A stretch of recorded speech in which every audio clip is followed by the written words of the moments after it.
You guys are obnoxious. Go away. Who invited you? No, don't say that. Oh, no. Yeah, we love our audience. We are here at the Atheist Community of Austin's Free Thought Library, and there's like a little glass thing there. And then there's people on the other side of the glass who come down to watch the show live and eat dinner and stuff like that. Things you can do people. if you are in the Austin area and are atheist or atheist friendly. How you doing? I'm Matt Dillahunty. Joining me this week, John Iacoletti. Howdy. Woo. We're gonna be. I'm gonna be extra mellow today. Just, dude. Cool. Everything. It's just water off my back. Just boom. Nothing to it.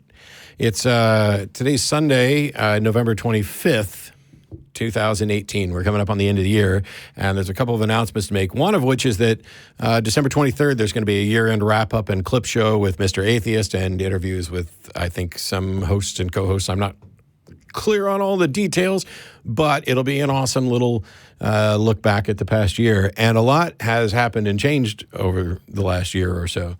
Where I think I don't know, do we have 75 different programs at this point? 75, 76? Just about, yeah. It's at least 9.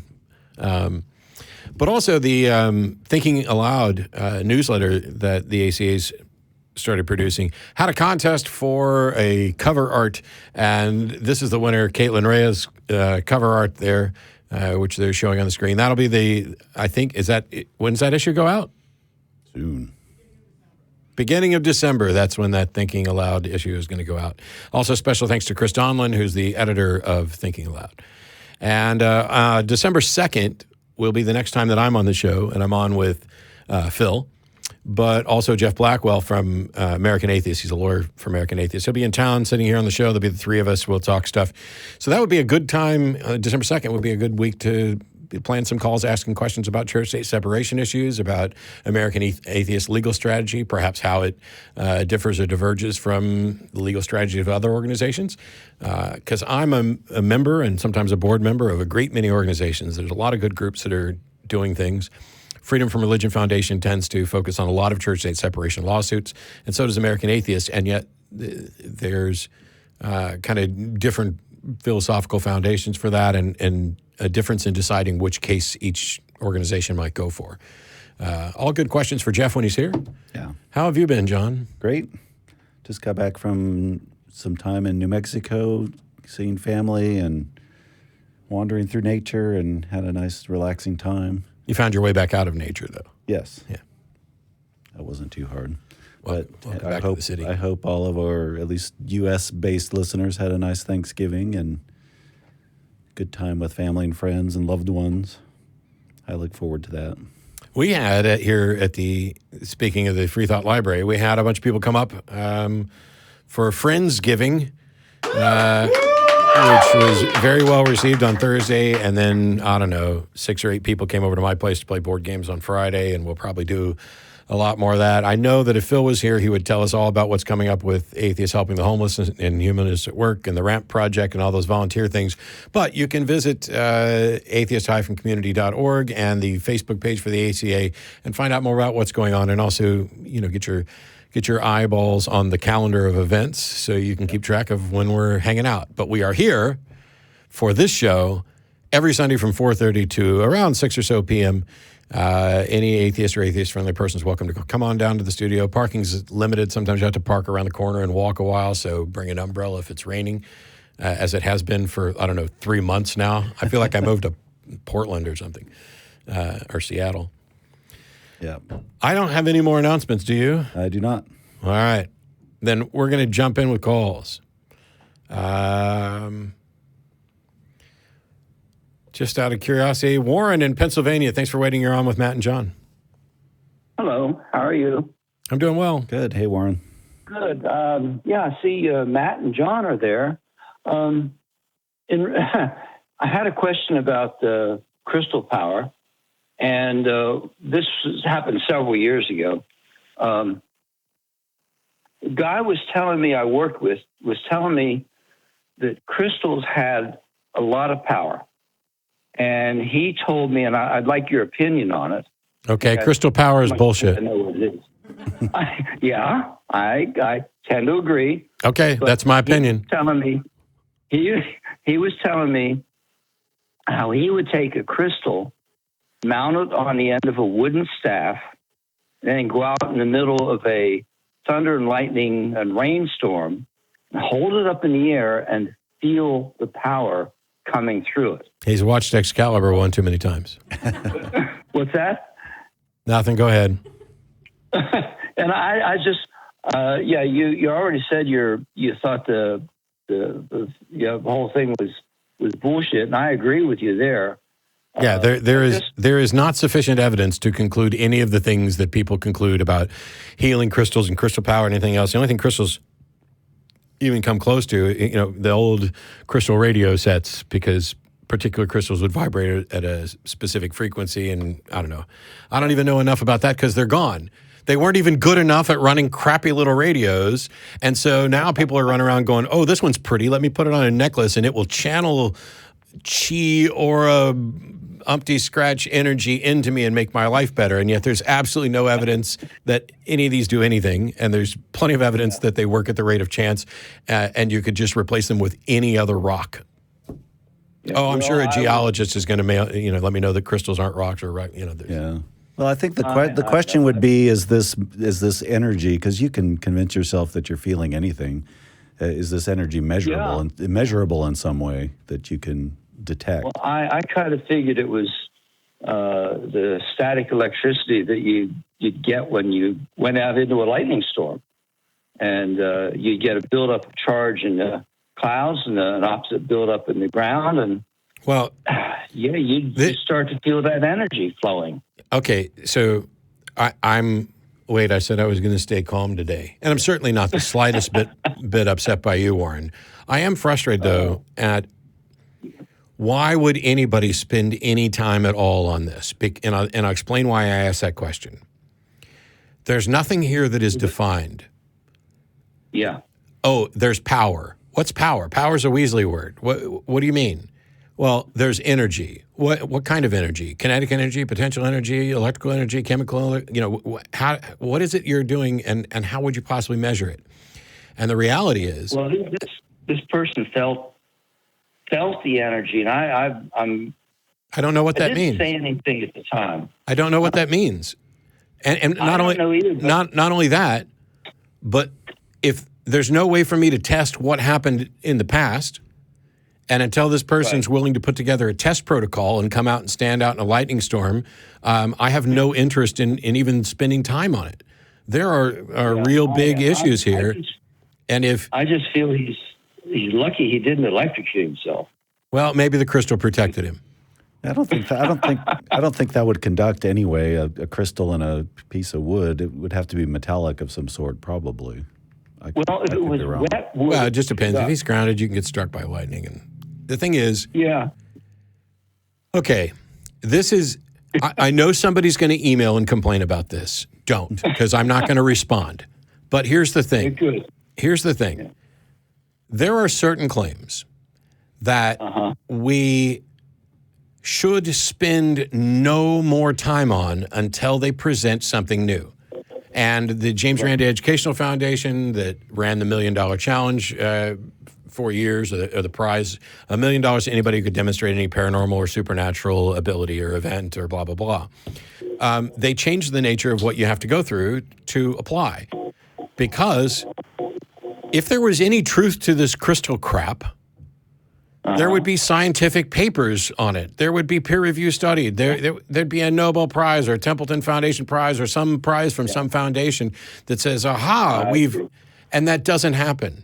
And so what happens largely is people will say, well, that doesn't mean it's not true, so we should keep exploring it. You are free to explore crystals to your heart's content. But should the government be spending money to investigate crystal power? Absolutely not. Not when there are real issues to solve and there's no demonstration that there's any there. And as long as that's the case, I think anybody else who's spending time on it is at least being inefficient and at worst being grossly immoral, because we have limited time, money, and resources. And if you're spending it searching for the next crystal to throw around your neck so that you might attract, I don't know, the love of your life or money or whatever it is you're doing, as far as I can tell, you've wasted your time. Not you. I agree. But Well, and also my question would be, why is he standing out in a thunderstorm with a crystal attached to a piece of wood? To what end? Because that's where he could feel the power. So it was just to feel something, Supposedly by the power of Grayskull. But he wasn't powering something else or using that power to do something else. He was just there to kind of feel it. And as long as it's still a feeling, I mean, there's plenty of things we do just for the feeling. So if you want to go out and stand out in a rainstorm because you like the feeling, cool. Sure. Okay. All right. One more thing in reference to I heard a little bit of the exchange right before the broadcast. The guy was talking about absolute morality. Wow, you weren't supposed to hear that. Yeah, I did. The people on hold. Anyway, I had the computer on. I heard the exchange, and that's all right. It's nothing. Did you have a question about it?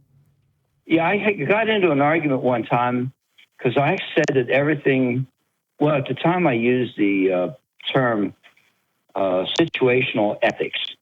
Yeah, that's sort of like morality. I think you used the term. I'm a situational ethicist. Situational ethics is different from moral relativism. Right. Situational ethics just means that in different situations, different actions will be moral or immoral. And this guy was trying to claim that everything was absolute.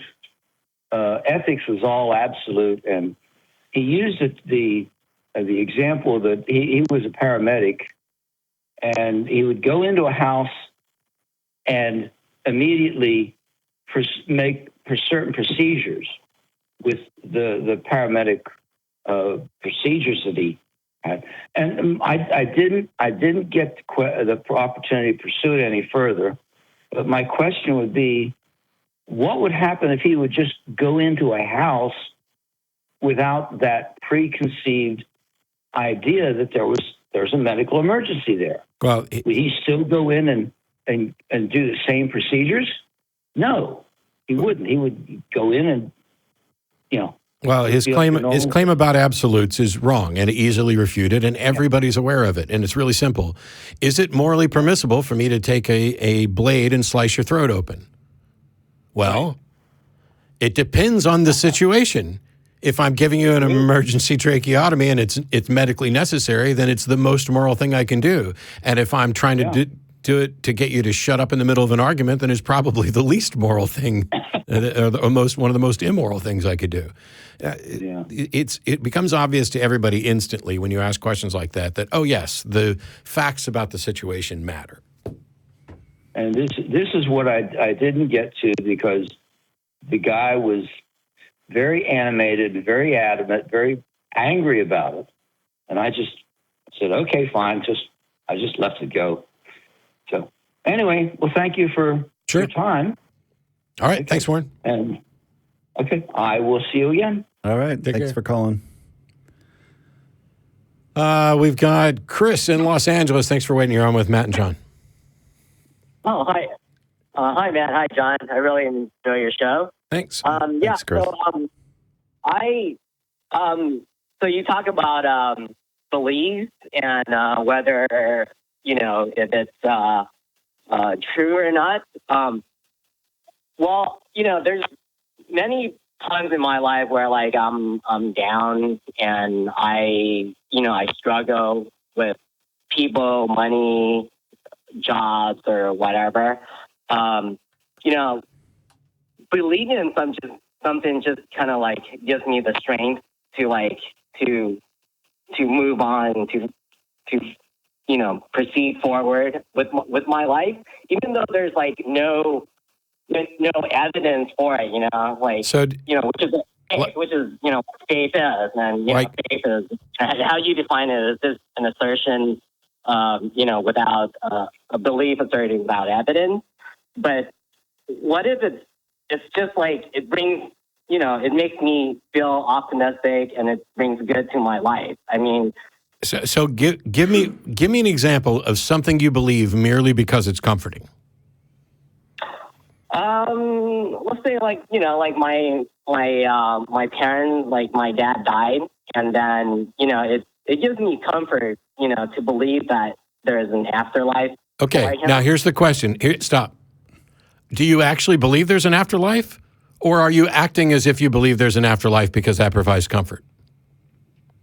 I think more so because it provides comfort. Right, there's which means you don't actually believe it, so we're talking about something else. Believing something is being convinced that it's likely true, and you can be convinced for good or bad reasons. So we need to distinguish between I believe in the supernatural and I like to hope that the supernatural is real, because that's really what you're describing is... Yeah. But what if believing in something that, let's say, doesn't exist, just brings good to your life? It makes you feel good. It makes you a better person. It makes you more optimistic. I don't know what you're talking about. So we made a distinction between actually believing something and merely hoping that it was the case. And so now you ask about believing something that doesn't exist that might benefit you. Are we talking about actually believing it, or are we talking about emotions of belief and just hoping that it's true? Well, the thing is that, let's just say, if someone believes that, there's, an imaginary unicorn that helps them through, make it through their day and their life, maybe they're depressed or something, and every time they think of this unicorn, it makes them feel better. So, I guess, the evidence would be, it makes me feel better, Chris, in the scenario you're describing, I'm assuming you're saying the unicorn doesn't actually exist. The person believes it. That's your scenario, right? Yeah. And how do you know? How do you know that they wouldn't be better off actually not believing in the unicorn? Because if they believe things that aren't real, isn't that dangerous? There could be dangers, there could be negatives, and there could be positive. But please demonstrate. Oh my God, what's wrong with the phones? But you're able to let's say that person's able to differentiate the negative from the positive, and then there are two roads to this belief in the non-existent, the so-called non-existent. What if they're able to differentiate a positive and negative, and they'll stick with the negative, and it'll lead them to what if they are? I swear I couldn't possibly care less about these hypotheticals of what if it's possible that somebody could believe in a unicorn and it actually makes them better. I'm not convinced that that is the case. They would need to demonstrate that, because as far as I can tell, your brain assesses facts about reality. And if there's some part of your brain that actually believes that you've got an invisible unicorn friend that is helping you, and that's not actually true, then your brain is flawed, and it's going to make flawed decisions about other things, because beliefs don't live in a vacuum. The processes by which we become convinced of something it's not unique to each one. There's a bunch of people on the other side of the glass. There's books on the other side of the glass. I can see things on the other side of the glass here in the studio. I believe that those things are real because I have the actual evidence for them. If over here by the door, I also believed there was an invisible unicorn, then that means there's something wrong with my brain, because my brain is reaching conclusions about things that are false. And I do not buy the notion that this is going to turn out to be a net positive, because the same processes that let you see an invisible friend who's not there might get you to the point where you don't see the bus coming that is there. This is how we diagnose people with mental illnesses, with strong delusions, with schizophrenia and other things. We distinguish between what is real and what's not. Now, if there's a hypothetical situation where somebody can believe that they've got an invisible unicorn that lives in their underwear drawer and brings them nothing but happiness, okay, fine. I just don't see that that's a reality. And every time this topic is brought up with this sort of thing here, it's used as an excuse to believe in things like gods and never have to be held to account for it. It's just, hey, this is what I feel. It makes me comfortable. It feels good. And there couldn't possibly be more harm than good coming out of it. Well, prove it. Prove there's not more harm than good coming out of false beliefs. But I think the average person, I think everyone, not everyone, but the vast majority of people believe in things that they have no evidence for. So what? The thing is, I think they're able to differentiate, like, from the result. If you believe in something that's non-existent, that brings you good, then you can take that route, and you need to believe in something that's non-existent that brings you bad things, and you can avoid that route. But I think people just are able to have the cognitive ability to differentiate, even though, like, it's, so, no. When you say they have the cognitive ability to differentiate, no, God, stop. When you say they have the cognitive ability to differentiate, you're basically saying people know that they believe in bullshit, so they're just fooling themselves. Yes. Except they're not fooling, except you're saying they're not fooling themselves because they know they don't believe it. And if that's the case... So what if it just brings you positive results, you know? Like, it's just gives you... No. Here's it. You don't just get to... Okay, I'm going to turn it over to John, because I couldn't possibly give a fuck about hypothetical assertions. What if it brings you positive results? What if you're wrong about whether or not it's positive? Positive results need to be demonstrated. And if they're predominantly positive with no negatives, that would need to be demonstrated too. And if you're the type of person who's engaged in self-deception and believing in delusional things like invisible unicorns that are helping you, then you're also the type of person that is likely to believe in deceptive understandings of the data that would show that you're right. It's a cycle. I'm willing to believe in a unicorn because I think it makes me happy, and that brings me good things. And then I'm going to use the good things as a confirmation bias to justify my false belief. You are cherry picking, and even you're not even doing it in actuality. You are cherry picking in a hypothetical about good benefits to false beliefs. Demonstrate it. Demonstrate it. I can tell. I can show you. I've already agreed that there can be good benefits to false beliefs.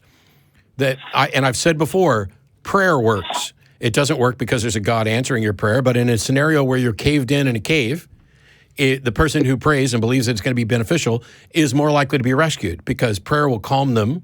They'll use less oxygen, extending the amount of time that they have to be rescued. But it's not the prayer or the God that does that.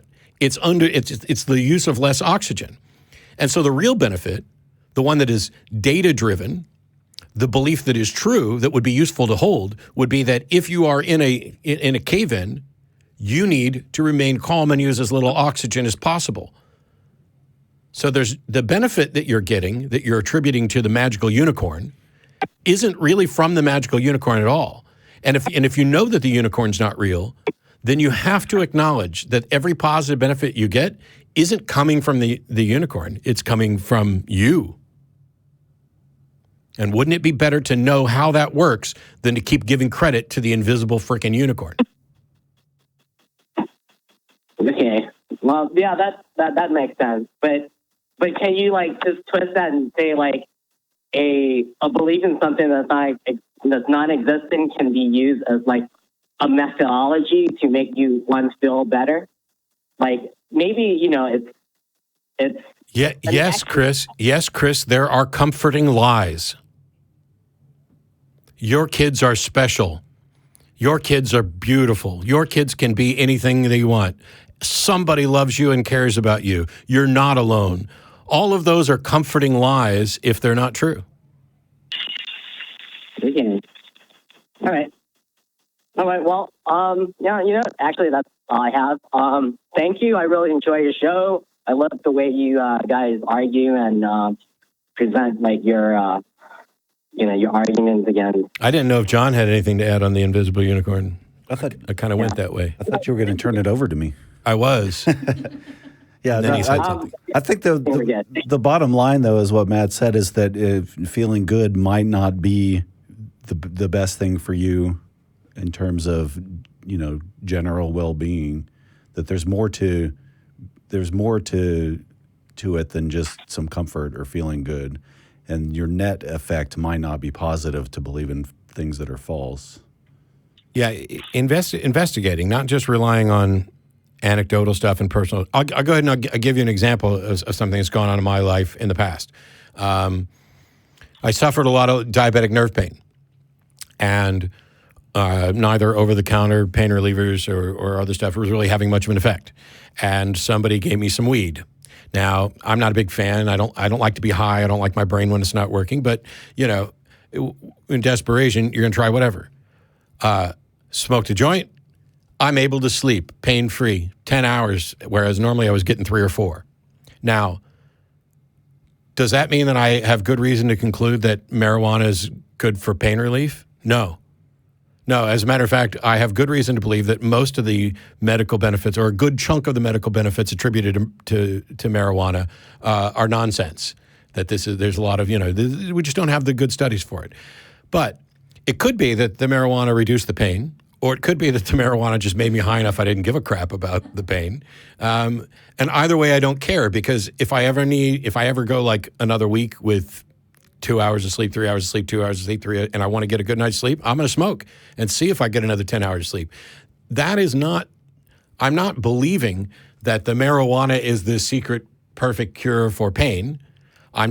This is what I experience. And I would never, it's fundamentally the same as saying, okay, I did this, but the reason that the marijuana works is because there's an invisible unicorn that rolls those joints. That's where I'm saying it would be a step too far to take it.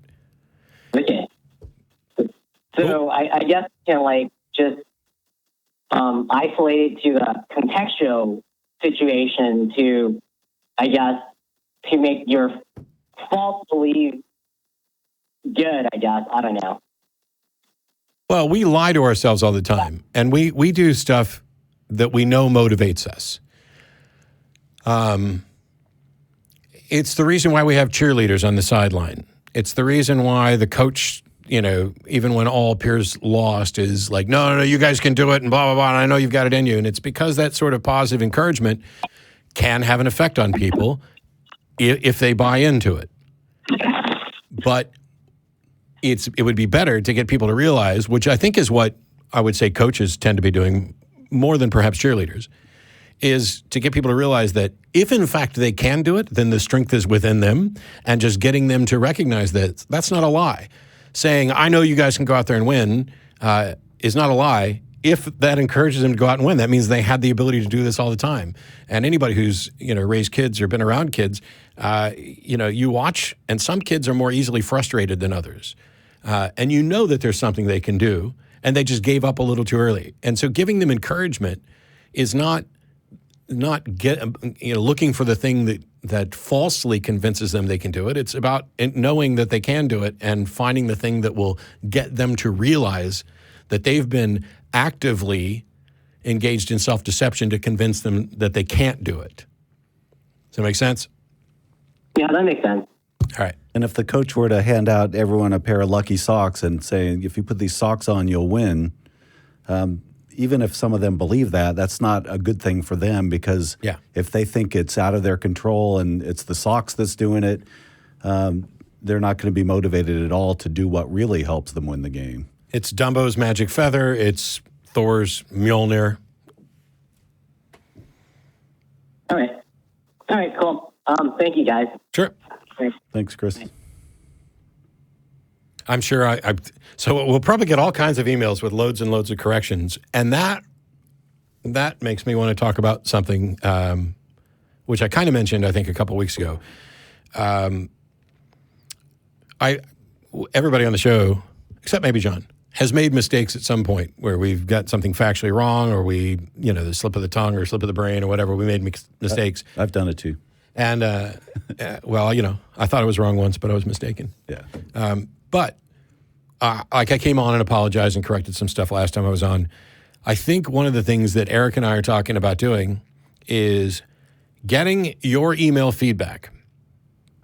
We get more email than we can possibly answer, or at least than the host can answer, which is why we have a team of people who are going through emails. But I'm going to start having people set some of those aside, so that if there was a subject or topic that was discussed on the show that a good chunk of people just didn't understand, we can address that as a sidebar. If there was a factual mistake that we made, we can address that. So it'll be kind of like a mailbag cleanup show where Eric will say, okay, this caller is saying that, when you were talking about moral relativism the other day, you said this and this, and what you really meant was situational ethics, and he doesn't understand how you messed that up. and then I will clarify or correct or say, nope, that was a misunderstanding on their part or whatever. We're looking to do that because we actually care about getting good information out. And I remember, I've used the example before, Russell and I were on the show 12, 13 years ago in the tiny studio, and a caller asked us about the ontological argument, and Russell and I went and gave a lengthy rebuttal to the cosmological argument, I think it was. And we looked, justifiably, we looked like complete dilettantes, whether we actually knew the subject or not. But. And I monitor the blog, freethoughtblogs.com/AXP, and I know Tracy does, and not every host has time, I think, but if somebody brings something up on there and I see it, I'll respond to that especially if it's something I said, because I think I got the age of the Earth wrong on one show. I said trillion instead of billion, billion instead of trillion or something, and I don't think we got any email about it. But afterwards, I'm like, can't believe I did that. So yeah, there's a lot of it happens. Kicking ourselves once we get off. And it's one of those things. I know we don't need to go on and on about it. Most of the viewers completely understand. It's live TV. We're human beings. We're not perfect. Shit's going to get screwed up quite a lot. Yeah. But we want to be able to offer corrections when we can, and so we're talking about kind of doing that Atheist Experience mailbag type thing. But all right, do you have a preference for where we go next? The font is a little too small for me. So all right. We'll go with Bryan in Texas. Whereabouts in Texas, Bryan? Or do you not want to say? I'm from Frisco. From where? Texas.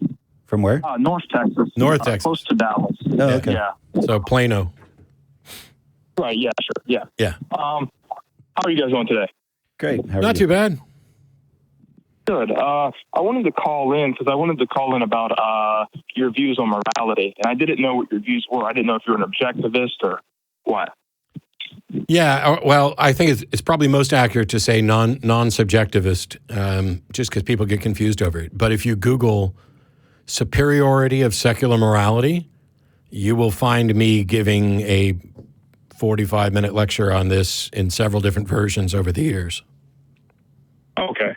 Do you since it's pretty broad, I guess? Do you believe that moral facts exist on how people ought to behave or whatever? To the extent that any facts exist, yeah. So the way I describe it is, I don't want to go down the road of hard solipsism. I see no solution to hard solipsism. Yes, I could be a brain in a vat as far as I know, or you could all be victims of my. I just don't think that's the case. But I experience some reality. It doesn't matter to me whether it's the ultimate or whatever. I'm convinced that John also experiences that reality, whether he's a figment of my imagination or not. And that means that there are physical facts about the reality I experience that dictate the consequences of my actions. If I douse myself in gasoline and throw a match at me, the physical facts are going to determine what's going to happen to my body. And this is either going to be beneficial to my well-being or detrimental or neutral. And so once we have well-being as an agreed-upon foundation, this is what we're going to look at. We're going to consider the consequences of our actions with respect to the goal of well-being. Then it's no longer a subjective assessment. It may be an arbitrary thing. Hey, why do we care about well-being? And so the example that I've used before is chess, because I love it, and the World Championships going on right now. But the rules of chess are ultimately arbitrary. That's a game we made up. But if you sit down and you're playing chess, then we know what the rules are, and we can make determinations about what moves are better than other moves, but we don't yet fully understand it. Chess isn't solved, and that's why we still play the game. Well, life isn't solved either. We know that there are things like jumping off a cliff that are not going to be, in your best interest most of the time, maybe ever, who knows. And so the more obvious questions are kind of easy, and it fools people into thinking that they should have all the answers on morality. And this is a process. We have learned from everybody who's come before about how to live a better life.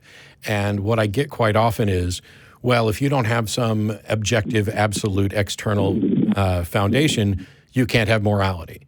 Well, my objective absolute, which I guess isn't absolute, foundation are the facts about reality. And if somebody doesn't think that counts as morality, I don't care, because what I care about is well-being. And if somebody's version of morality isn't about well-being, then they'd have to sell me on what its benefit is. I don't know. That kind of went on a little bit, but I hope that clarified some things. Right. Yeah, and I agree with you. There's certain things in my life that I prefer to do because of my well-being, things like that, because I enjoy living. I prefer to live. But when you say that you base morality on well-being, right? I mean, that doesn't seem like morality to me at that point, because I kind of define morality as what you ought do and ought not do. Yeah, well, that kind of seems like that's the same. So here's the thing. It kind of seems this notion of what you ought to do carries with it an implication of there's a reason why you ought to do this. And in my view on morality based on well-being, you ought to do this because it improves or increases well-being, and that's the thing that we care about. You ought not to do this because it diminishes well-being. So there's an ought in there after you establish the foundation. For divine command theory or something, you ought to do something because that's what God says you should do. Well, I don't know how that. To me, that's even less moral than using well-being as a foundation. Yeah.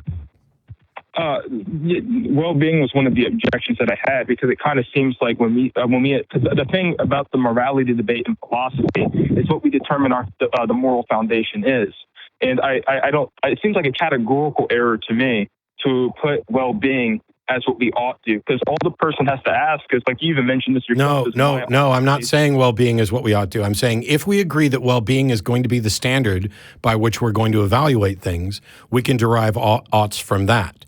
There is no intrinsic universal imperative for anyone to care about well-being, just like there's no intrinsic universal imperative for anybody to care about what a God thinks. Right, okay. So there's no objection to secular moral systems like mine that has ever been raised that is solved in any way by appealing to theism. Right. So when you're talking about well-being, right? I just one of the things I'm confused about is, like, can you provide a moral fact independent of your intuitions in order to determine a moral fact for well-being? A moral fact independent of intuitions. So if well-being is the standard, there are facts about what benefits our well-being and what detracts from it that aren't just intuitions. You cut my head off, my well-being's done. Yeah, to me, it doesn't seem like it's about objective morality, then. It just seems okay, like then I don't care. Just basic. Then what is objective morality, and why should I give a rat's ass about it if what I've talked about doesn't apply?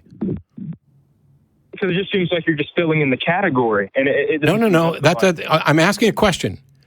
What I'm describing doesn't feel like objective morality to you.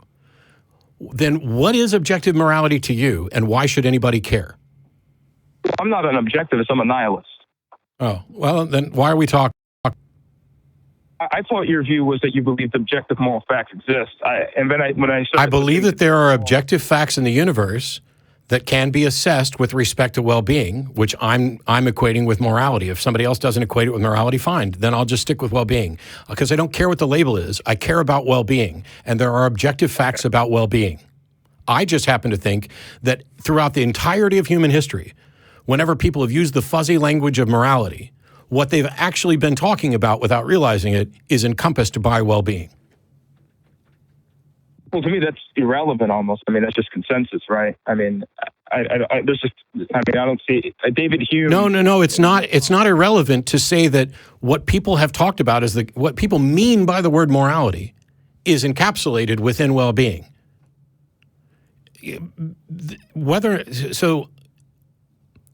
It's not irrelevant to make that assessment, because people are running around saying they care about morality. And I'm saying, hey, morality is kind of ill-defined. Let's see if we can do a better job of that. And it seems that everything you guys mean by morality is encompassed in well-being, so I'm going to use well-being as a standard. At no point have I said that there's any imperative for anybody to care about the label or morality A or morality B or morality X. I don't understand what the objection is. I don't believe it. You go ahead. I don't understand what the objection is. People talk about morality. People care about morality. I think that is equivalent to well-being if we're going to create a robust way to address this objectively with appeals to data and research about what benefits and detracts from our lives. And the only thing I hear from theists in particular is, well, that's not morality. Okay. Well, you might as well say that's not peanut butter, because I'm talking about well-being and you haven't done anything to rebut, and I'm not saying you, I'm talking about the people that are objecting. There's been no demonstration that I'm wrong about the physical facts of reality, about well-being, or about any of these things. It's just, that's not what I mean by morality. Well, okay, I don't give a shit about what you mean by morality then until you define it and show me why I should. And in your case, as a nihilist, I don't even know how that makes sense. I don't know how you being, because, all right, maybe the screener's wrong. It lists you as a theist. Yeah, I don't. Yeah, you can be a theist and not believe in objective morality. I'm a pagan, so. Oh. I don't believe there is an objective source. Okay. Right, and I guess we can end it there. I guess I thought you believed in you believed in objective moral facts. I just would like to comment on what you were saying, because I believe this is an issue, and it's also known in philosophy as a categorical error, right? And it also no, you can call it a categorical error. That doesn't mean it is. Well, it is, because morality is about what we ought do and ought not do. When you already assert that well-being is what we ought do, then you kind of just paint the narrative. And we're not. Oh my God! I just explained this. I can't believe I have to do this again. I'm not saying that well-being is what we ought do. I said that if we agree that well-being will be the standard, that can tell us what we ought to do to improve well-being. Oh, I thought I said that. I didn't mean to straw man you like that. I thought I repeated what you said. That's what I thought you said. I'm sorry. It's all right. If you don't agree that well-being is something that we should care about, then you're not talking about the same thing. Yeah, I don't believe well-being. I don't believe there's a way, because I think there's a problem, because the more I believe in David Hume's paradox of induction, and I believe the more you induce something like that, I don't believe it becomes objective. I just believe it's relative essentially. I'm one of the biggest advocates for Hume that you're going to find. He's the end-all, be-all of epistemology and philosophy as far as I'm concerned, and I think you're monumentally wrong, because this isn't, and I'm getting ready to do a video on cascading inferences and this problem of induction as well. All I'm saying is there is a category, well-being. I care about it. It seems that a lot of other people care about it too. It seems that some people care about well-being so much, and yet they are fuzzy thinkers who haven't bothered to dig in on the subject, that they just want to call it morality, and then they want to give way their moral views to whatever some ancient book says or something else. All I'm saying is that we're physical beings in a physical universe, and the laws of that universe dictate what is or is not in our best interest. And that the way to live a better life and the way to assess people's actions is to determine whether or not they increase well-being, decrease well-being, or have no effect on it. That's it. That's the sum total. There's no problem of induction there at all. Right. Yeah. So you're basically, and let me know if you're wrong, you're basically saying you don't care about morality, right? You only care about well-being, and you believe that there are objective facts you can determine. I care about morality that I define as well-being.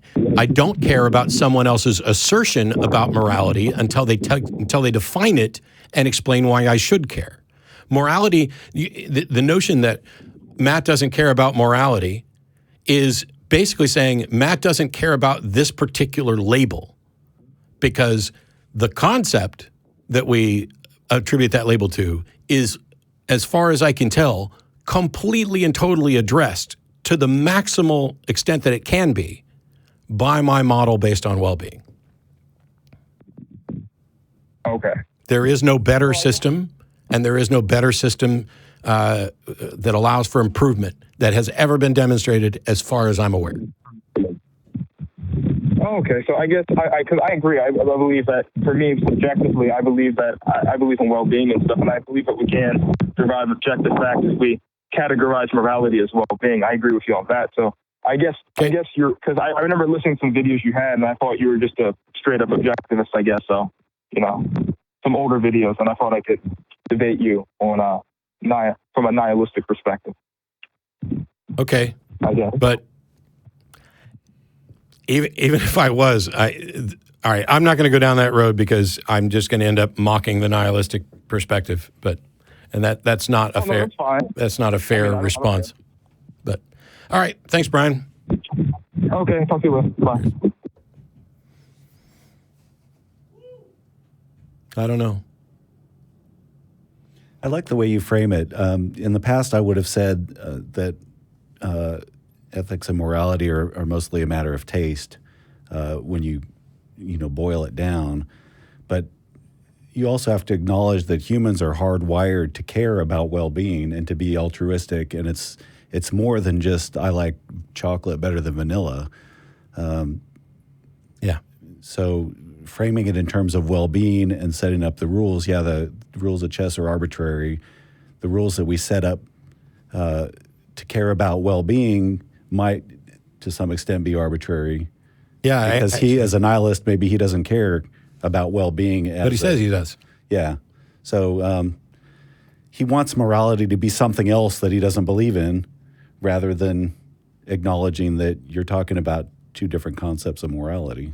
Yeah, in the early versions of the lecture, I described it like this, that you could pick completely arbitrary foundations. Death is preferable to life. Sickness is preferable to health. And suffering is better than pleasure. And you would find out very quickly from the results of that this does not benefit us. If you begin with death is better than life, or generally preferable to life, then a lot of people are going to die off. And that's clearly, now, you could say, yes, but when they die off, there's more resources for me, so it's better for me. There is a real problem of assessing the consequences to me and the consequences to everyone and finding a balance between those. And that's where there's real issues. Nobody's pretending that we've solved all the problems, all the ethics problems, all the morality problems, however you want to frame them. The thing is, there's no religious system that I'm aware of that's ever been proposed that in any way solves any of these objections that they put on everybody else. And if you want to talk about moral relativism, in truth, the outsider perspective is that all religious moral systems are the equivalent of moral relativism in the sense that this is what our community says is moral, and therefore that's the case. And it has this idea that individual communities cannot be wrong about this. And by appealing to a God as the foundation that they can't demonstrate, they're essentially appealing to the greatest moral relativism of all, which is my God says so. Yeah. Well, I have no access to your God or what your God says. So really the truth is it's moral because you think or assert that your God thinks or asserts. So that's there your cascading inferences there. And even if you think it's really, what you happen to believe is what your God wants, then you're saying that what I think my God wants is the most important thing, and it's not well-being. Yep. I care more about what I think my God wants than I do about the well-being of myself and others. Yeah, and one of the things I get into it with theists because they'll say that it's not divine command theory. It's God is morality. It's fundamental to his character, and so by necessity he must be affirming those moral things that are truly moral. But the problem is there's no demonstration that what God considers moral. Well, there's no demonstration of what God considers moral in the first place. But to the extent that people are claiming it, there's no demonstration that it is actually in our best interest. And if morality is about anything, I would think it would have to be about what's in our best interest. This notion that the most moral thing we could do would be to exterminate humans, well, that might be what God's thoughts about morality are, but that doesn't mean it's mine. Yeah. And it doesn't mean that it's true. But anyway, I'm off on moral tangents. We got Chris in New York. Thanks for waiting. You're on with Matt and John. Oh, I've been trying to get on with you guys for months. I love the show, and glad you got. You guys have really helped me out, and I wanted to share the straw that broke the camel's back for me, and it was an expansion on one of your favorite topics, Matt, and that's original sin and how abhorrent it is. Yeah. And when I really thought about it, and I haven't heard it discussed on the show or really found anyone else mention it, but there's actually a comparable real-world example that exists today, and that's with North Korea. They have something called a 3-generation punishment. Mm-hmm. And essentially, there's certain crimes, I think they said it's mostly political, where you and your entire family will be put into a work camp, and then while in immediate family, then while in the work camp, if you have any kids, the next 2 generations of kids are also forced to serve a life in that work camp. It's not until the 4th generation that they'll actually be released.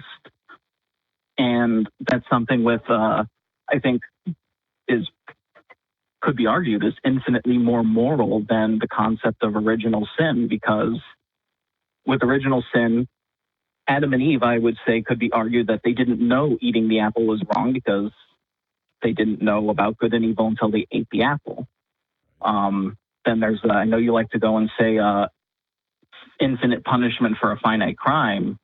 In North Korea, it's a finite punishment because it only lasts until you die. And I'm guessing in the work camps, it's probably not that long. The Bible has portions where multiple generations are going to be punished, and then there's the caste system in a number. So you're basically born into this tier, and all the notions of karma, all of this karma, original sin, all this, the caste system.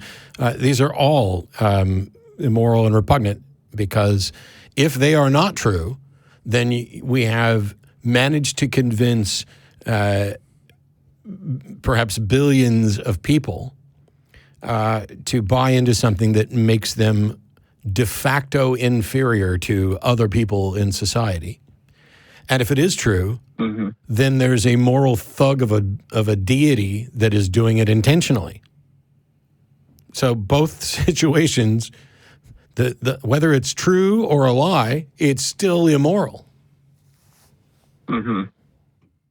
Well, for me, I feel that it's just not. I couldn't see any moral or just God doing that. And I think looking, with North Korea's 3-generation punishment, I would hope that most civilized and morally good people would go and say that's an absolute human rights violation to punish, 2 generations of family, even immediate family members. Except the North Koreans don't think so. Person. See, this is the thing. No, I would love to think that most people would recognize this too, and certainly most people in the West would probably recognize that they wouldn't want their 2, 3, 4 generations down to be punished for what they did. People fundamentally get it, and yet there's still an entire civilization that's using a caste system, and North Korea has managed to convince its citizens of this. And it doesn't matter. We have to teach the people who are doing it wrong, not just go on I think anybody should be able to look at this and see it's obvious, because I think anybody should be able to look at what the Bible says about slavery and see that it's obviously more immoral. Mm-hmm. I think anybody should be able to look at the evidence for the existence of God and reach the conclusion that there's not sufficient evidence to warrant belief. But despite the fact that I feel that way, I used to believe, and so I have to understand that it's going to take work. And, it's going to be harder in places like North Korea where, it's not like I can walk over to North Korea and start proselytizing about how they're being immoral. I think you're right, though, Chris, that there's a disconnect, because a lot of people in the West would agree that the North Korea system is wrong, and yet they don't have any problem with the concept of original sin. So yep. there's a disconnect there. That was more the point that I was trying to bring up. Yeah, yep. That they don't see that as being the same thing. And it boils back down to, if God does it, it must be good or it must be okay. He gets the get out of jail free card. Yeah. As soon as you define something as morally correct, it's like when people say God wrote his moral code on your heart. And I say, how do you tell the difference between, how do you know that God's the good one and Satan's the evil one? Oh, well, God just has to be good. Well, that's just an assertion. Well, God wrote his moral code on your heart. Well, assuming that was even true, If I wrote my moral code on your heart, I would come out as a shining, perfect example of my moral code. Doesn't mean that my moral code's correct. If Satan wrote his moral code on your heart, or basically, let's put this in better language, if Satan convinced you that he is absolutely morally perfect, then you're going to conclude that he's absolutely morally perfect. Doesn't mean he is. Mm-hmm. I would agree. But all right, I appreciate the call, though. Thanks, Chris. Really quickly, I wanted to ask a quick question. How's your book coming along? Because I'm actually going to be seeing you on Thursday. It's not. You're going to be seeing me when? This Thursday? Aren't you doing the debate with D'Souza? No. So here's the thing. My apologies to you and to everybody else. I have to make this announcement thing. The book's on hold because of 25 reasons right now. Life. Health, marriage, finances, blah, blah, blah. My future events with Pangburn Philosophy have all been canceled, as has every Pangburn event. So the debate with Dinesh D'Souza is canceled. Or it's not going to happen on the 29th. I haven't spoken to Dinesh personally, but there's been a little back and forth, and he wants to do it. I'd like to do it. Maybe this event will happen through some other promoter, some other time. Also, my event with Steven Pinker, December 6th in New York City, that has also been canceled, as was the Day of Reflection conference that was supposed to be last weekend. That's been canceled. Pangburn Philosophy has gone bankrupt. I am not involved in the business side of this, so I don't have any information on refunds. All I can say is that while there are people going after Pangburn and saying, oh, this guy's a big scammer and everything else, I don't think that's the case. I think he made some bad business decisions and tried desperately to dig himself out of a hole and just made bad decisions that resulted in him being even more in the hole. But I'm not privy to his finances or anything else. Pangburn Philosophy's gone under. I'm going to be booking my own events. I'll be working with a couple friends of mine, including Seth Andrews, to try and get events out to people and working with other organizations. But yeah, sorry that you hadn't heard. But the event with Dinesh this Thursday is not happening. I'll crap on both of them because I was really looking forward to your book. Because I definitely, I love all of the people on the show, but I think I more identify with your mode of arguments. I love the one quote you made. People think you're an arrogant, condescending asshole, and they're not wrong. Right. But I was really hoping to see you. So I guess I'll just have to make a trip down to Texas. But yep. All right, that's all I had. So thanks so much for your time. Keep up the great work. Thank you. Thanks, Chris. Thanks, Chris. Mm-hmm. Yeah, I had actually meant to kind of announce that at the start. It's been incredibly frustrating waiting to find out whether or not those events were going to happen. It's a mess. I'm not at liberty to speak too much about it. But I still got to get mattdillahunty.com is still with Pangburn and other stuff. I will say that, and I said it a minute ago, but I want to say it again. Travis has been under fire, Travis Pangburn, who ran Pangburn Philosophy, from people who worked for him, from speakers, from people who didn't get paid or didn't get a refund when the New Zealand event got canceled. And he has not done a good job at all of communicating with people in order to diminish that. So it kind of spins up and it's like, oh, this guy just booked a bunch of events, had people pre-order tickets and took the money and ran. Okay, that is boneheadedly stupid to think that that's what happened. Because first of all, he's putting on big events and they're making money, or at least some of them are making money.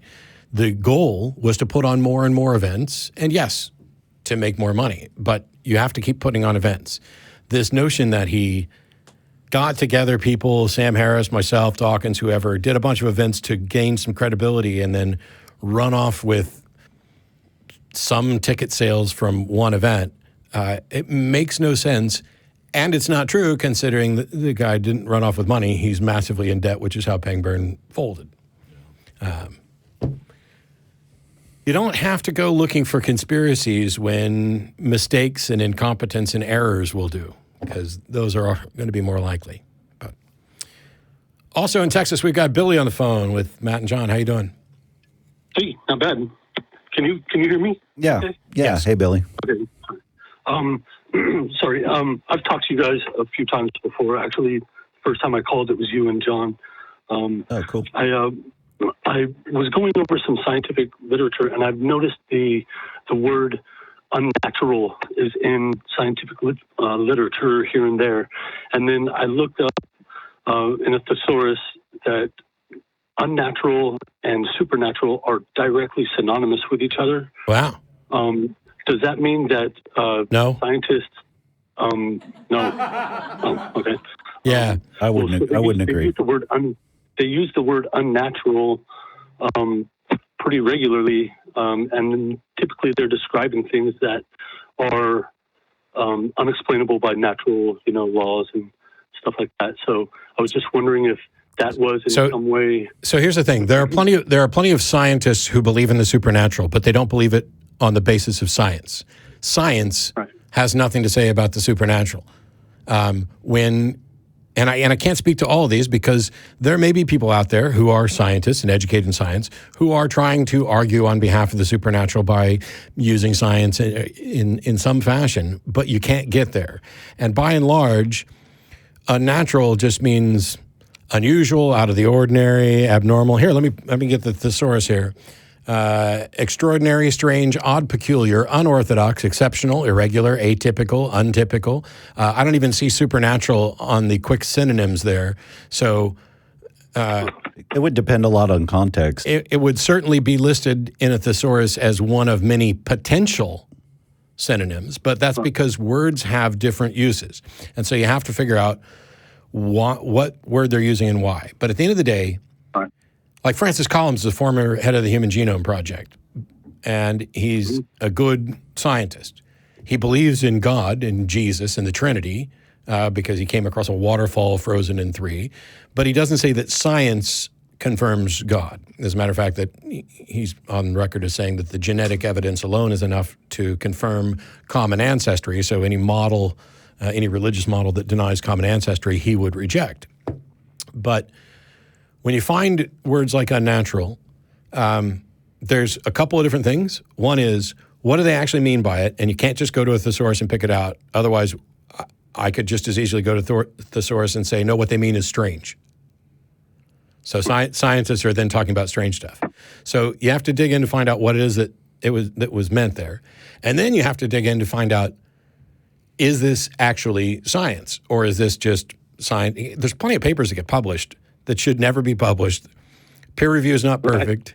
But at the end of the day, what science does is it comes up with the most reliable models and theories that give the best explanation for the available evidence. It's not a proclamation of truth. It's a tentative position. And it does not get to appeal to the supernatural. So even if someone were using unnatural and supernatural as a coded synonym, the fact that something is unnatural, that we have no natural explanation for it, is distinct from.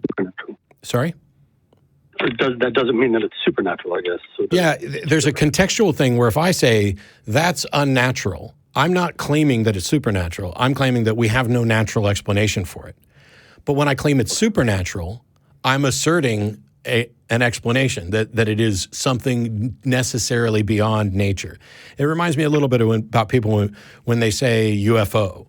There are absolutely unidentified flying objects. The problem is when people identify them as alien spacecraft. Now they're no longer unidentified. They are incorrectly identified as far as we can tell. Yeah, that sounds understandable. Cool. Well, I just wanted to straighten that out. Thank you very much. Yep. By the way, if you come across something like that, you can a lot of scientists you can just reach out to and say, hey, when you use the word unnatural in your paper here, what exactly were you meaning? And within specific fields, there is jargon that can be confusing. When we talk about mitochondrial Eve, man, creationists ran with that. Look, the scientists are saying there was actually an Eve, and no, they were using that as a placeholder for an unknown ancestor.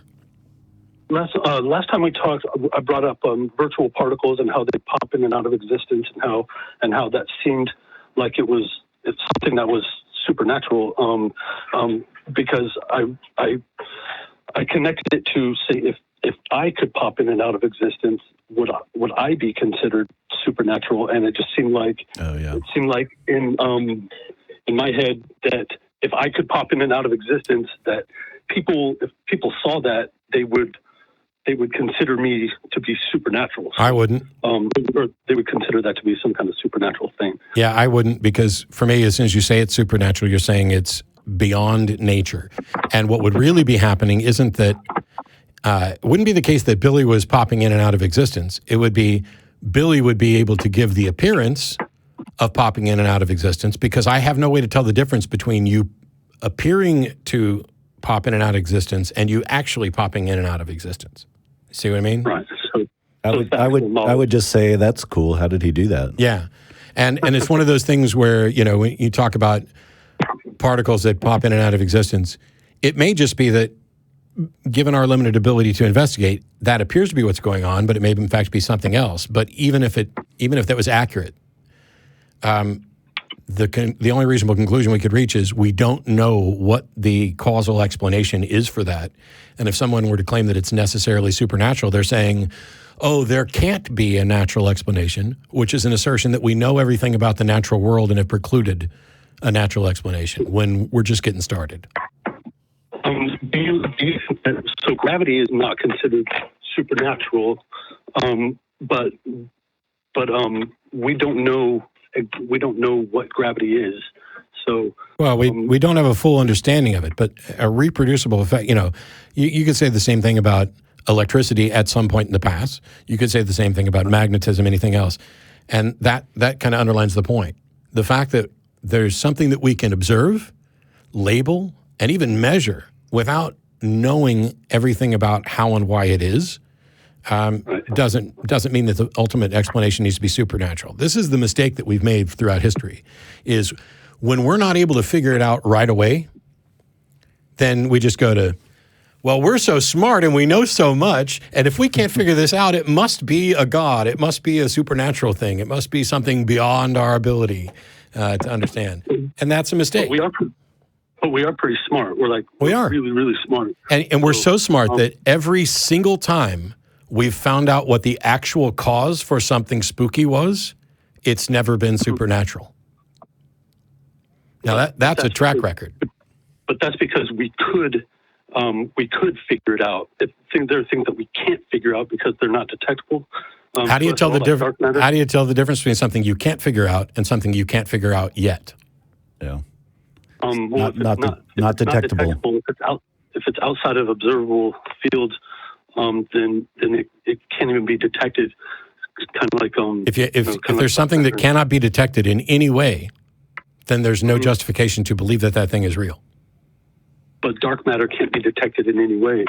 And I don't believe it's real. If that were true, I don't believe it's real. However, what we're currently calling dark matter is from observations of the effects that it has. In much the same, it'd be like saying you can't see wind, so wind doesn't exist, but wind does exist. So it's the same thing as gravity. We know as much about gravity as we do about dark matter, because all we do is measure the effects of gravity. We don't actually, we can't actually detect what dark matter is. Sure. Or I'm sorry, what gravity is. There'd be no reason to postulate it, though. There'd be no reason to postulate it if there wasn't some effect that we're seeing that needs an explanation. Yeah, these are models that are used as fledgling explanations for direct observations. There's no place in the standard model for gravity yet, I guess, and there's no place, obviously, for dark matter. So I guess we just kind of go by what we can see, the effect, like you said, the effects they have on other things. And there's no equation for God, but it's also gods are the sort of kind of ad hoc explanations that we used to come up with for unknown things. And when we dig in on what the actual observable phenomenon is that we're trying to explain, there's no need to posit a God either. It's, But it's natural. But it's natural for people to. Oxford did a study that proved that belief in a higher power is a natural human instinct? No, it's a pure. So it's yes. Is it a natural human? Yes, for some. Some people are more. I would say some people are more prone to it than others, but to the extent that we've demonstrated anything, it's that reaching the conclusion that a God exists in the absence of detection and evidence in support of it demonstrates a flawed thinking, and that's hardly remarkable that humans would reach incorrect conclusions since we do it all the time. But there's a lot of supporting evidence for the existence of a higher power, though. No, there's not. Like what? Yeah. There's like the genome, cosmological constant, things like that. None of those are evidence of a higher power at all, and not in the sense of any sort of intelligent power. But do you believe that there would be? I mean, like, you often say that. Sorry, I'm trying to remember. You say that God would want to make itself known to us, or it wants people to know. I don't know. It depends on the God. But so if there is a God that wants to make itself known, it can show up right here on the show and broadcast alongside of us, right? But what if it doesn't want to make itself known? Okay. What if life is? Then it's irrelevant. A God that is intentionally hiding is indistinguishable from a God that doesn't exist. And by the way, if God does not want to be found, then when people say, "Oh, the cosmological constant is evidence for God," they are necessarily wrong, because God would be able to hide that if He wants to. You can't run around claiming that you've detected the undetectable. God doesn't want to be found, but I found Him. Holy crap! Are you more powerful than God? Well, I mean, I wouldn't say that they found God. They just found the construct or something that would point to the construct that of. Could God create a universe where there is no evidence and no reasonable way to conclude that He exists if that's what He wants? I mean, I don't know. I don't know. I mean, I wouldn't know. Okay. I wouldn't be able to. It's funny that on that question we tend to get an "I don't know," and yet on the question of whether or not the cosmological constant is evidence for God, you know. That's support. Well, no, I didn't say evidence for God. I said that's support for I swear. Okay, I'm not. I guess I won't argue with it, but somebody here can rewind, because I thought you said there was mountains of evidence for God, including things like the cosmological constant. I meant support for intelligent design, not not the existence of. I think now we're nitpicking over whether or not that's evidence. Yeah. So, it's the fact that something is consistent with an intelligent designer does not mean that it is evidence for an intelligent designer, because sorry, you might as well be able to say everything that exists, therefore, is consistent with an intelligent designer designing it. So everything, and actually you'd be biblically accurate then, because all things attest to the glory of God. It's also consistent with not being designed, so that doesn't really help. Yeah, I don't really do religion, but I. Would you agree? There's only two options, though. There's God and nothing. Those are the only two options. No. There's God and not God. Not God, yeah. Not God is not nothing. And that would be nothing, though. How do you reach? No. Let's, from a straight logic standpoint, a direct logical negation is some God exists or no God exists, and you are taking the no God exists side and asserting that means nothing exists. Yeah, because there's an infinite regress. Science always creates an infinite regress. Oh my gosh! The only thing that could solve an infinite regress would be a God. A God can't solve an infinite regress either, but you don't necessarily get to an infinite regress. And just by definition, the state of affairs where there's not a God is not co-equal to nothing. You're just asserting that. You can't demonstrate it. If you could, you would have proved God exists, and you would have a Nobel Prize. I don't see how that follows, but you don't think if somebody could prove that the existence of the universe necessarily means that a God exists, you don't think they'd give a Nobel Prize for that? Yeah, but nobody can actually show you God's birth certificate. Because, Holy shit! Why am I even talking to you at this point? Okay. Here we go. All right. Pay attention for a couple of seconds here, Billy. Okay. You just asserted that if there is no God, there must therefore be nothing. And when I pointed out everything would have had to come from nothing. Holy shit, can I finish? How long? Okay, go ahead. And then when I pointed out the flaw in that, you went to, well, nobody can show God's birth certificate. Well, that's extra stupid because God doesn't have a birth certificate and God wasn't born under most models. So here's the thing. If someone could demonstrate that the existence of the universe necessarily means that a God exists, you don't think they would get a Nobel Prize for that? They would. Okay. That doesn't mean that nothing. That doesn't mean that there's anything besides God and nothing in the as options. What are the other options? That's a fallacy as well, by the way. But your claim, false dichotomy. Your claim is that either there's God or there's nothing. So you are asserting the very thing that you agree would get you a Nobel Prize. So prove it and go get your Nobel Prize.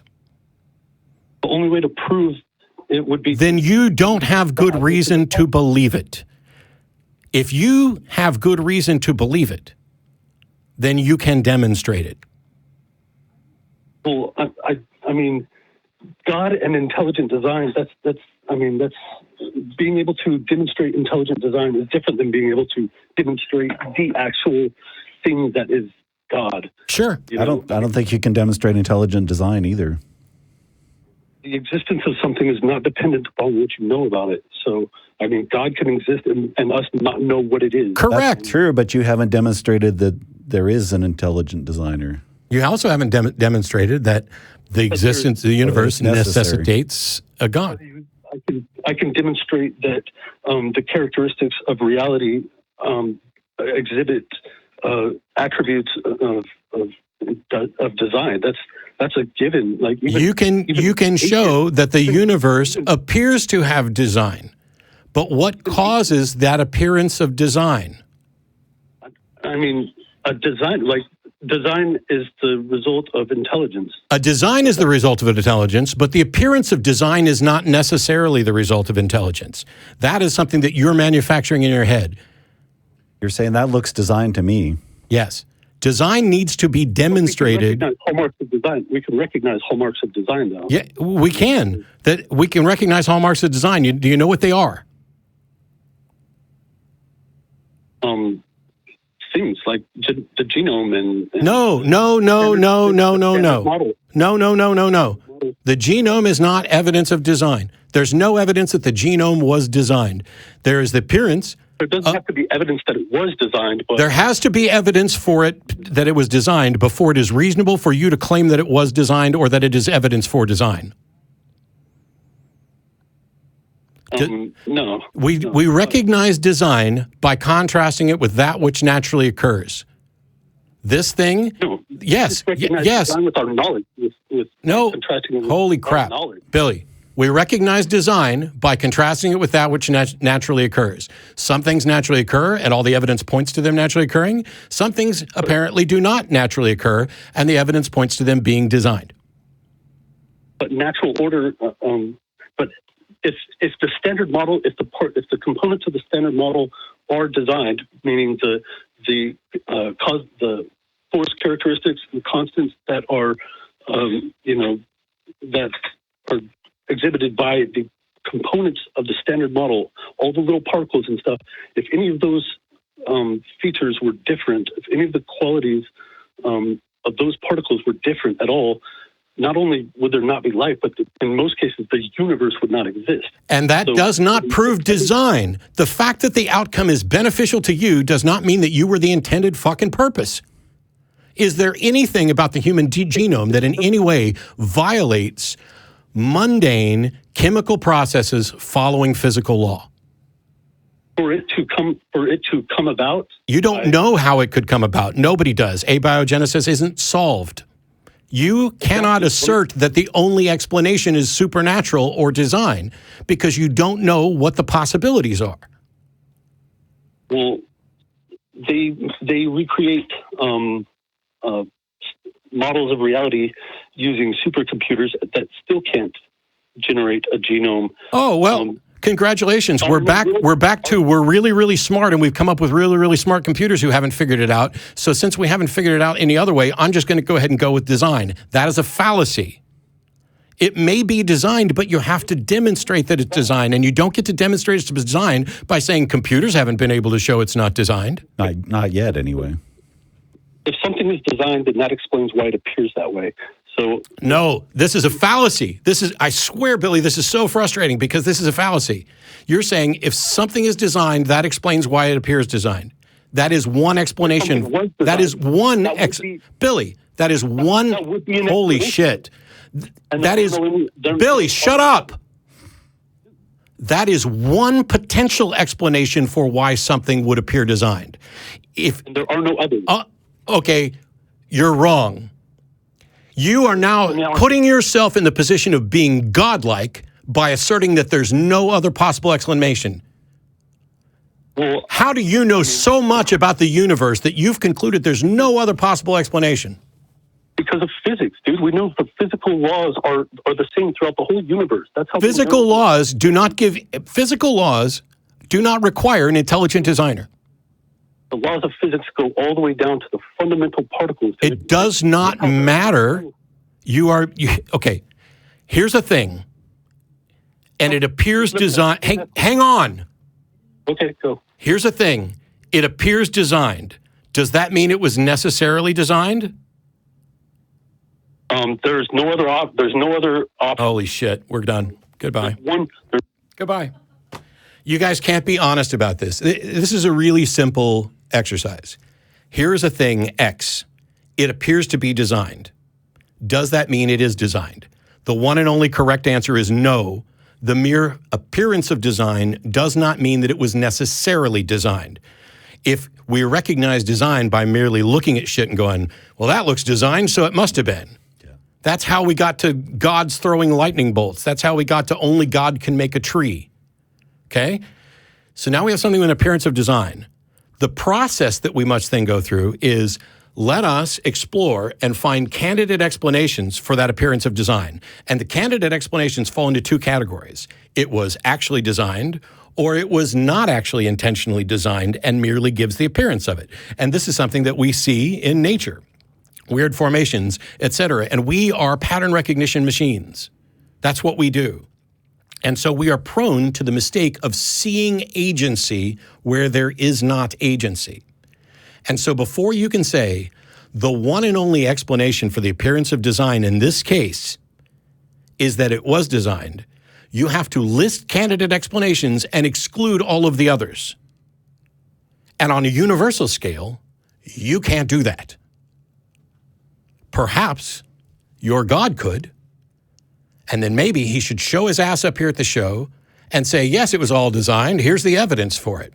But until then, just looking at things and saying, gosh, that looks really complicated. It has hallmarks of design. Clearly, somebody intelligently designed this, is the exact thing that the model for the theory of evolution by natural selection points out is wrong. Theory of evolution by natural selection points out why we have the diversity of life that we have. Why do we have chipmunks and giraffes and rhinoceroses and humans and et cetera? How did we get from, hey, there's no life here, to now there's abundant life and it's incredibly diverse? Now, we don't have an explanation currently for life from non-life. We have candidate explanations, the Miller-Urey experiment, which doesn't map to conditions on Earth at the time, but at least it shows that it's possible through natural processes to get amino acids and things like that. We haven't solved that problem. But what we do know is that when we explore the diversity of life, we find evidence for common ancestry. We find multiple pathways to solve the same problem. There's a lot of different types of eyes that have evolved. Why? Because creatures that can tell the difference between light and darkness have advantages that others don't. And so they live to pass on those genes. And sometimes it results in an eye like a mollusk eye that's, just a big muscle that basically works like your iris. And so some animals only see light and dark, and some animals see shadow. And then there's lots of videos you can watch, and you can see how a more curved thing does this. And then when you get a cornea and a lens and things like that you can do, you get to better and better eyesight. We're not the pinnacle of eyesight. I can't see as well as an eagle, even if I put my glasses on. We have a blind spot. So there's a model that explains this, that explains all of the available evidence and is contradicted by none of it. If there is an intelligent designer of life in the human genome in the way that you think there is, then we're back to what Billy had said earlier. That intelligent designer is intentionally hiding. It's not like, you could have written a God, designed by God on the genome. Yeah. But you don't have that. And you don't have any God coming forward to say that. So what you have is this robust appearance of design. And the reason I harp on this point is because in Billy's case, we had a God that's trying to hide, but yet we found him anyway.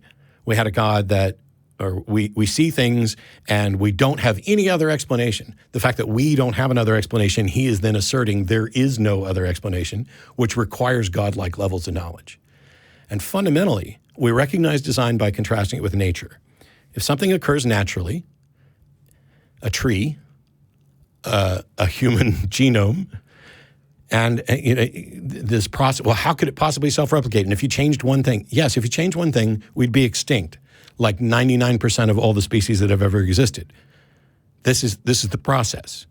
And we live in this time where we are arrogantly the pinnacle of evolution, even though that's not a fact. Evolution has no design, no intent, and there is no pinnacle. It's just life. It's just this differentiation of processes. But we feel special. And it's very frustrating to say, you know what, I live in this universe. I look around and I see things. Look at the amazing things we've done. We built this microphone stand that's cantilevered and has springs, and there's a microphone on it that can process sound and turn into electricity that we can broadcast nearly instantaneously around the world. All those things were designed, and we know that because these things don't occur naturally, or at least we can say there's no evidence of a microphone with a microphone stand occurring naturally. But there is evidence for trees occurring naturally. We know about the reproductive processes of animals. We know how we get to offspring. And so it's a mistake to look at things that all the evidence says occurs naturally and go, you know what? I get it, but we don't know how, and we don't know why. And why is the most important question. And I would say that in that context, why is the question that's most poisonous? Because when we look at the world, we're desperate to know why. And we are always reluctant to admit that it may be that the only answer to why is because that's the way it is. Yeah. Why is there something rather than nothing? Why is there something rather than nothing, John? There just is. There just is. Now, if there is another why, if in fact there's something rather than nothing because that's what a God wanted, then that would need to be demonstrated. And the fact that you're uncomfortable with saying, because it is, or I don't know why there's something rather than nothing, I just know there is. And when I have evidence for the why, then I'll accept that. But we spend a lot of time tracing down whys that are really just our baggage. Mm-hmm. Why is it raining? Well, technically, water evaporated and, you've got the water cycle and it gets up there in the cloud. No, but why is it raining here right now? Well, because the specifics of this is that the water was collected and the clouds moved over to this area. And at this point, the temperature and everything, temperature pressure got to the point where the clouds, releases water, et cetera. But yes, but why is it raining on me? And that's the why that drives us to there just has to be a God. There couldn't be any other reason. God is punishing me. He wanted to mess up my hair today, and so he rained on it. And I said, screw you, God. I'm cutting all that hair off, so you can't do that anymore. Anyway. Well, and even to say that if the universal constant was different, the universe wouldn't even exist, well, then we wouldn't be here talking about it. Yeah. But there's a built-in assumption that there was some kind of goal that the universe should be just like it is now, and that humans would evolve on this planet to, postulate whether there's a God or not. And it's really arrogant for one thing. It's all part of God's plan, which I think I'm going to go slightly over time to just try and do one other call because it relates to this. Paul in Indiana, thanks so much for waiting. Have I already answered your question? Well, I believe that everything tells us about God, but God is spirit, right? From John 4:24. Yeah. Why should we believe or care what John 4:24 says? Okay. Well, we're to test things out. I don't need John 4:24 to test anything out. How do I test for spirit? Pardon me. Test the spirits. For instance, I have no evidence that I have no evidence that would be. I have no evidence that anything spiritual exists or that there is any such thing as spirit. So how do I test that? Okay. The test would be, I think it's 1 John 4, about to test the spirits. It says that the spirit that declares that Jesus Christ came in the flesh is of God. The one that says is not of God. How is that a test? So that's the Bible saying if this agrees with this thing, then it's right, and if it doesn't agree with it, it's wrong. But that's just an assertion. That's not a test. Okay. How I look at it is like, and I'm more familiar with the Bible, but I think you can look at anything. I'm pretty familiar with the Bible. I just don't have any reason to take it as authoritative. Okay. Well, it says and I'll reference kind of Matthew 13. It says that God or Christ speaks not without a parable, an illustration, like figure, allegory, about things. Yeah, so God is being intentionally confusing, despite the fact that the Bible says that God is not the author of confusion. Right. But so if you go to 1 John 4, 1 John 4, verses 1 through 6. Okay. Beloved, do not believe every spirit, but test the spirits to see whether they are from God, for many false prophets have gone out into the world. By this you know the Spirit of God. Every spirit that confesses that Jesus Christ has come in flesh is from God, and every spirit that does not confess Jesus is not from God. This is the spirit of the Antichrist, which you heard was coming, is now in the world already. That is nothing but an assertion that says, heads I win, tails you lose. That's essentially what that says. Here's what you do. You go out and you test the spirits. And if the spirit confesses Jesus, then it's true. And if it doesn't, then it's not true. But that is what reason would we have? First of all, I don't know what it means to test the spirit because I have access to no spirit that I can test. I think in this, it's not referring to an actual spirit. I think it's referring to prophets. In the sense that we're talking about prophets, people talking about these things. If they profess Jesus Christ, then they are truly of God. Despite the fact that other verses will say there are many who prophesied in my name and they'll come before me and I will say, depart from me because I never knew you. So now we're on to another contradiction. Mm-hmm. At the end of the day, though, Let's assume that we just looked at this passage in 1 John 4.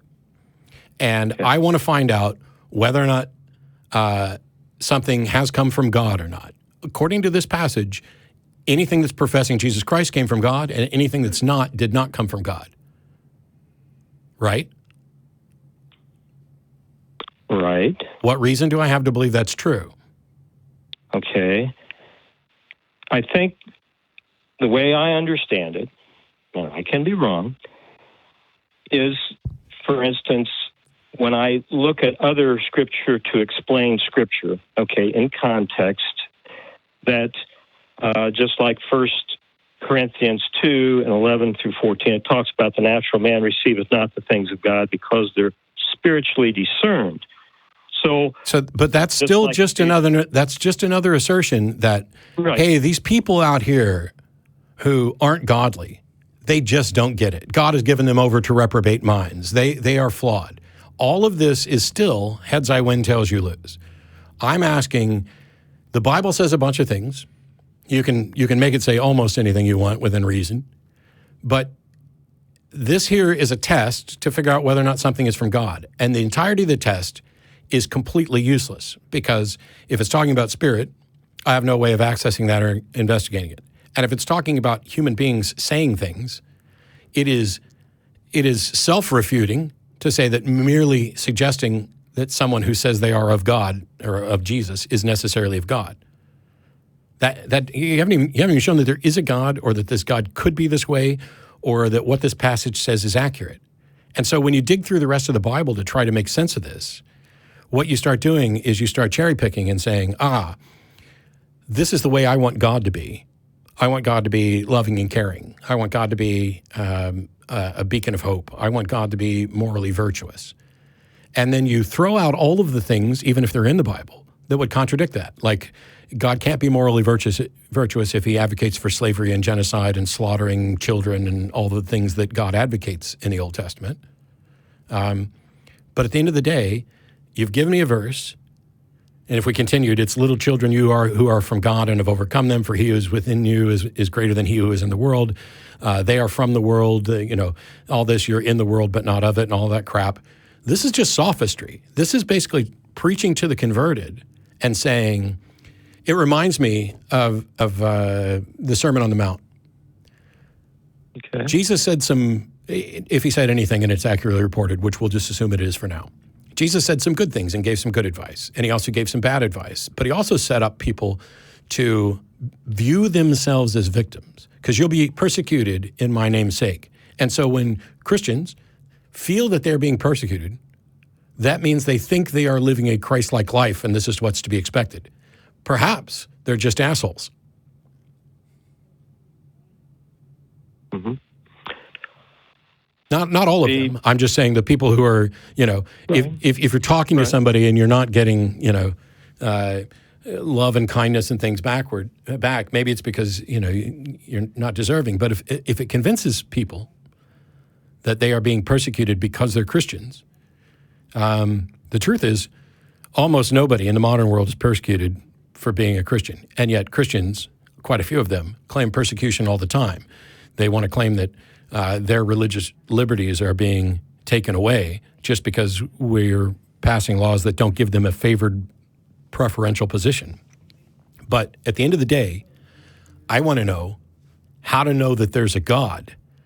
And the verses that you cited are just assertions that there is a God, and this is how you tell if somebody is of God, right? Right. So how do I tell if there's a God? Okay. It says that God is spirit, witnesses to our spirit, and either we believe or we're in unbelief of that, and that's where that spiritual struggle goes within. You might term that illustratively a heart, that when somebody talks to your heart, you can either believe or unbelieve, and that's a spiritual struggle. But whether you believe or not is independent from whether or not it's true. So I could say that John witnesses to people on this show every time he's on, and they either believe him or they don't. And that's just a fact. That's a tautology. Mm-hmm. Someone has presented a case, someone else either believes or they don't, because those are the only options. Now, that tells me nothing about whether or not what was claimed is true. And I'm still asking, how do I tell whether or not that's true? Well, just like the people that knew the scriptures, came to Christ, and he said, well said of you, seeing you would not see, and hearing you would not hear, and thus be converted and understand. And that's exactly the same as the thing that I just pointed out. So that is another thing of some people were presented with the gospel, some people were spoken to by Jesus, some believed, some didn't. And that still doesn't get me to know whether or not what was claimed was true. I'm trying to figure out, I swear I'm not just trying to annoy you. Mm-hmm. I want to know, how can one determine whether or not there's a God? And what I keep getting back are these tautologies and assertions that are like, well, God will witness to you and you'll either believe or you won't. Well, correct. And you know what?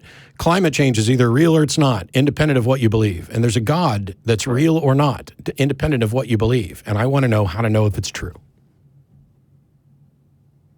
Well, again, I'll quote from anyone lack wisdom, let him ask of God. And of course, I know you kind of come back, those that can't come to him unless they believe, it says. Yeah, here's the extra problem.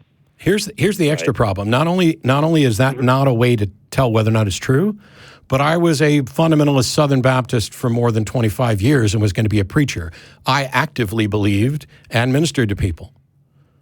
So if there were a time for God to reveal himself to me, it would have been in all those years where I believed.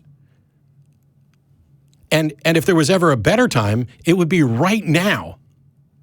And yet that does not happen. Well, Matt, and again, I believe when Christ, was tempted of Satan, he responded with Scripture. And it says, how do you know you were tempted of Satan? And how did you determine that Satan is the bad guy? I didn't used to believe, basically. Okay. It didn't matter if Jesus Christ lived or died. I was going to live my life for goodness sake.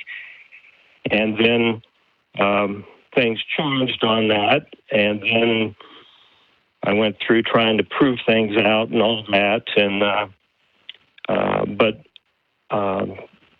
everything, like the Romans 1:20, everything testifies about God. No, it doesn't. Okay, but it's got to be spiritually discerned.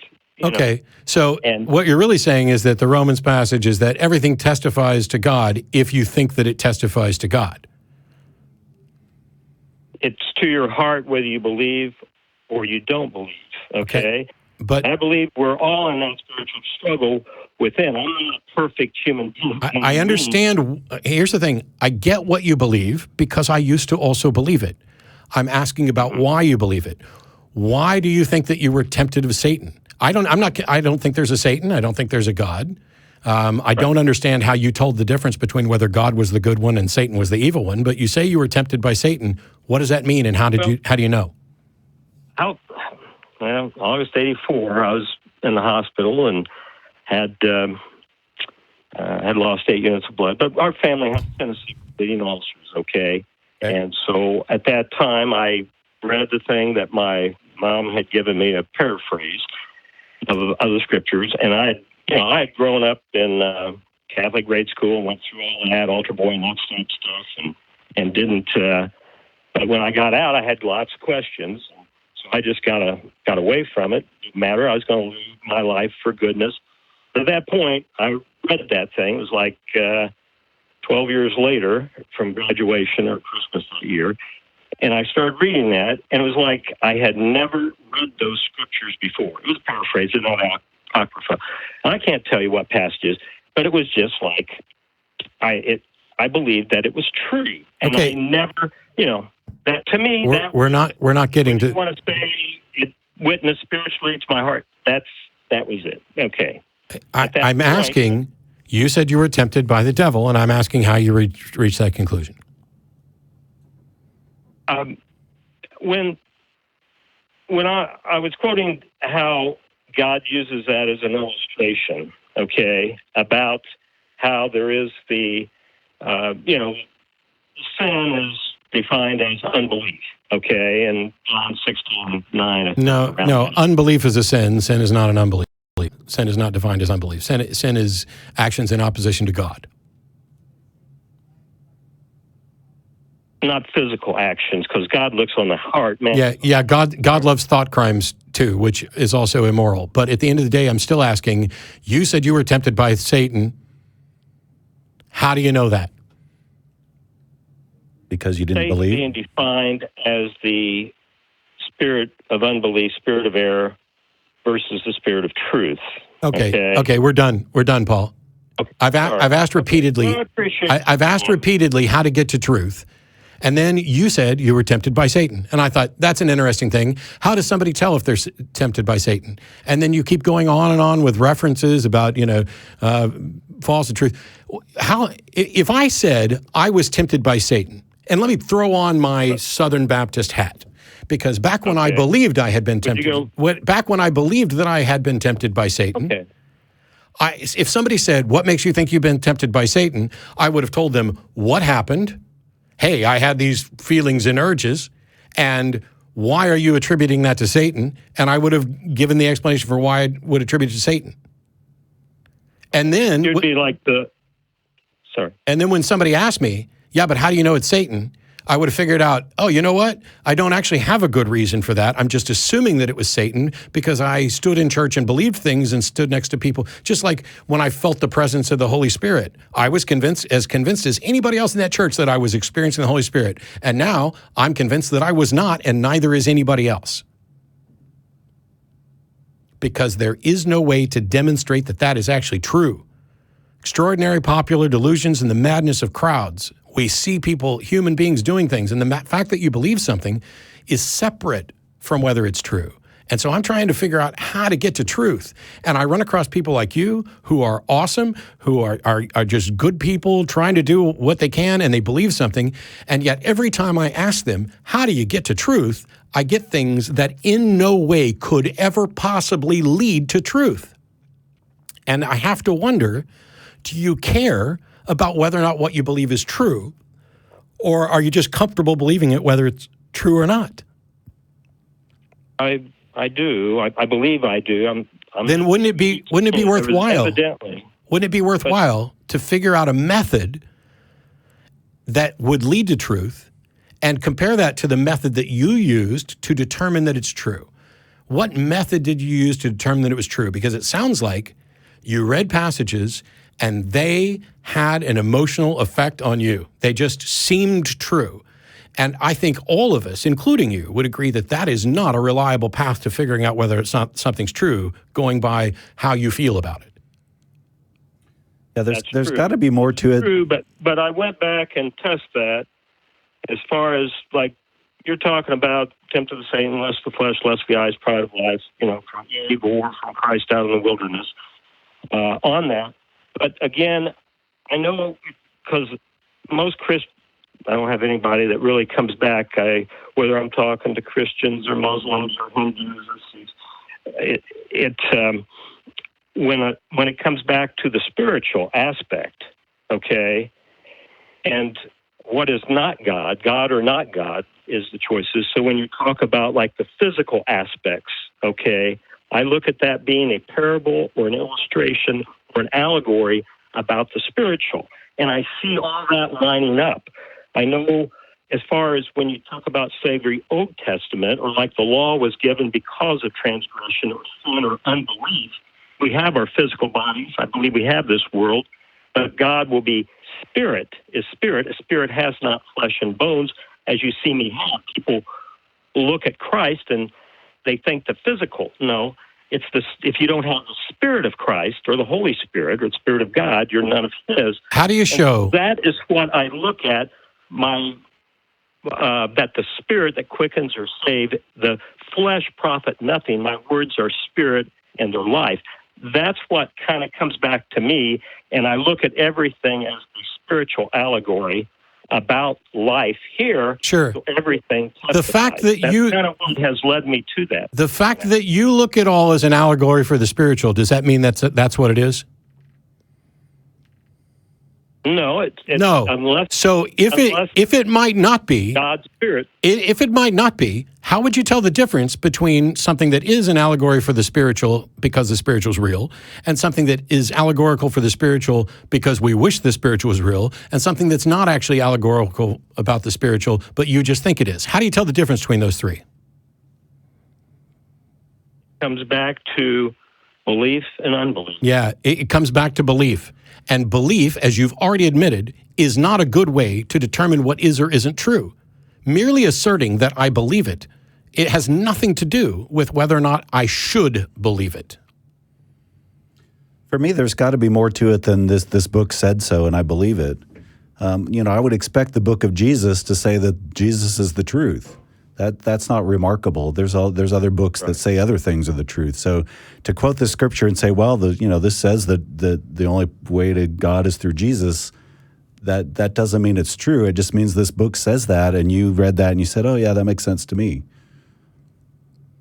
Okay, John. I also think that just everything you see tells you the exact same spiritual message. And whether you want to talk about the Quran or the Sikh scriptures or anything, or even your program, that testifies about really? About God, because We're doing the Lord's work here. The spiritual, not the physical, not the. You've heard it from Paul. God. We're doing the Lord's work here at the Atheist Experience. So even those that deny him, and I think it's Philippians 1 in that chapter, it talks about that. Even those that deny him are still preaching Christ. Yes, heads I win, tails you lose. This is okay. We're done at this point, Paul, because we're back to heads I win, tails you lose. I appreciate the call. I appreciate that. Thank you very much.